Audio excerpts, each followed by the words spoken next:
வணக்கம். பஞ்சாபி தால் இன்னைக்கு நாம செய்ய போறோம். இந்த பஞ்சாபி தால் சப்பாத்திக்கு சிறப்பான சைட் டிஷ் இது. இதை நீங்க குழந்தைங்க கிட்ட செய்து கொடுத்து பாருங்க, விரும்பி சாப்பிடுவாங்க. இப்போ நம்ம ரெசிபிக்குள்ள போலாமா? 1/2 கப் துவரம்பருப்பு, 1/4 கப் பாசிப்பருப்பு, ரெண்டையும் 10 நிமிஷம் தண்ணீர்ல ஊற வைக்கணும். ஊற வச்ச பிறகு அது நல்லா 2 முறை களையணும். அப்புறம் குக்கர்ல 1/2 கப் தண்ணீர் சேர்த்து 2 விசில் விடணும். வாணலியில கொஞ்சம் எண்ணெய் விட்டு சீரகம் தாளிச்சு பொடியா நறுக்கிய ஒரு பெரிய வெங்காயம், இஞ்சி பூண்டு பேஸ்ட் 1 ஸ்பூன் சேர்த்து நல்லா வதக்குங்க. வெங்காயம் நிறம் மாதிரி நல்லா வதங்கிய பிறகு தக்காளி சேர்த்து பச்சை மிளகாவும் போட்டு நல்லா வதக்குங்க.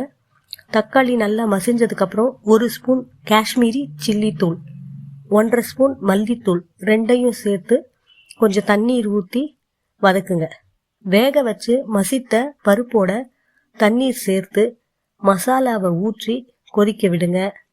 இப்போ கொதிச்சு முடிச்ச பிறகு இறக்கிட்டு கொத்தமல்லி தழையும் கஸ்தூரி மேத்தியும் கொஞ்சம் சேர்த்து பரிமாறுங்க.